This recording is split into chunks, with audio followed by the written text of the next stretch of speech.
¿Qué tal? ¿Qué tal? Este video es de cómo se le quitó un recargón o un tallón en el carro, en la parte de adelante. Esto por lo general ocurre en las esquinas. Para esto vamos a ocupar un pulimento, de preferencia uno de corte fino, y una pulidora. Si lo haces a mano también queda igual, pero tendrías que hacerlo con un trapo perfectamente limpio y seco de microfibra o de algodón. Así es como quedó. Aquí estamos viendo la parte de adelante de la fascia del lado izquierdo, del lado del copiloto. Y así es como quedó el otro coche. Estéticamente pareciera que está mejor, pero se le zafó la fascia. Y aquí estéticamente pues quedó mucho peor, pero la fascia no se descuadró, no se zafó ni nada. Pero pues ya ni modo, así es como quedó. Y ahora para tratar de arreglarlo, pues hay que evaluar los daños. Es posible que en algunas partes ya no quede del todo, como por ejemplo aquí en esta parte de acá, ya ni siquiera tiene pintura, se borró toda la pintura, y en algunas partes, si está muy profundo como acá, es posible que se note. Aquí sí se va a notar un poco, porque también se fue la pintura. Entonces es cosa de pulir el carro.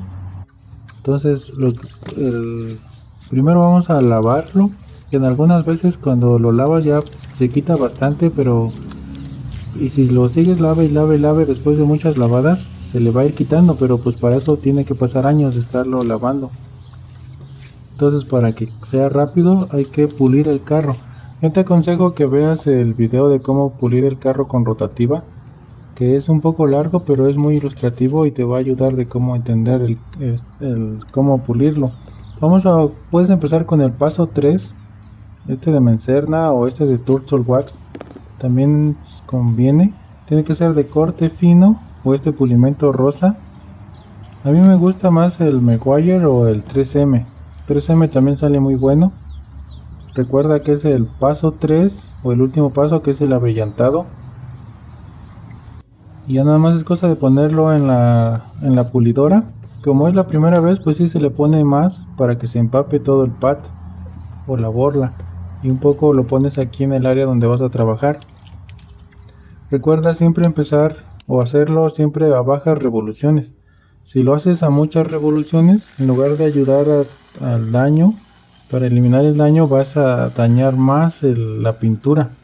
Entonces no es recomendable, aunque lo quieras hacer rápido, por hacerlo rápido, que lo hagas a muchas revoluciones, y el riesgo de quemar la pintura es muy alto, ese riesgo. Entonces es mejor hacerlo con calma, aunque te tardes, a bajas revoluciones, y así va a quedar de la mejor manera posible. Nada más es cosa de seguir las líneas del carro para que no quemes la pintura, y así se va a quedar. Cuando termines, que hasta se te acabe el pulimento, le das con un paño limpio para ver hasta dónde corregiste. Si consideras que es necesario, le das 2 o 3 pasadas según sea el caso. Si le das más de 2 pasadas, es de que debiste haber empezado con el paso 2, como a mí me pasó. Pero pues ya es muy tarde para corregir. Entonces ya que hayas terminado, vas a aplicar un poco de pintura en esta presentación como de barniz de uñas.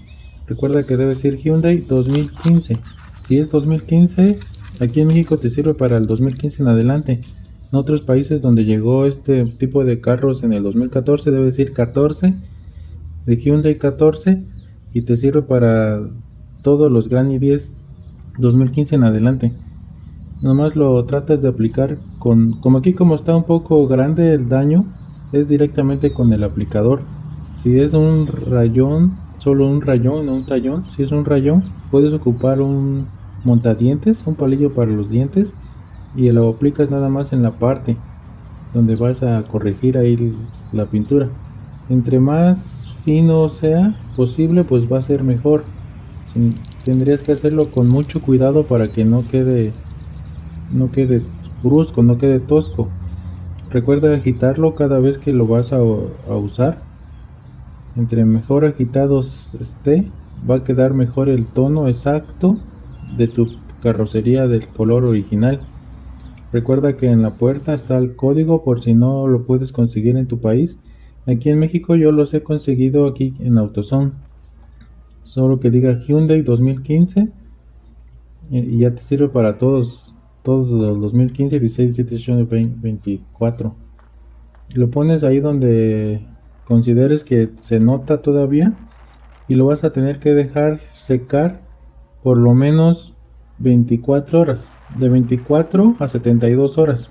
Lo correcto es hacerlo a los 2 días, a los 48 horas, pero por lo menos tienes que dejarlo secar 24 horas. Lo vuelves a pulir y así es como se va a quedar el resultado final. Ya después de esas 24 horas o 48, lo pules otra vez y así es como se queda. Así es como llegamos al final de este video. Ya sabes, si te gustó, si te sirvió, pues dale que te gusta y suscríbete al canal si no lo has hecho. Ya por último te digo que el código de la pintura, por si no la consigues en estas presentaciones, aquí viene en el marco de la puerta. Al final es recomendable usar un sellador para que quede de manera permanente. En el mantenimiento al tratamiento cerámico está explicado bien cómo se hace, aquí te dejo el enlace también.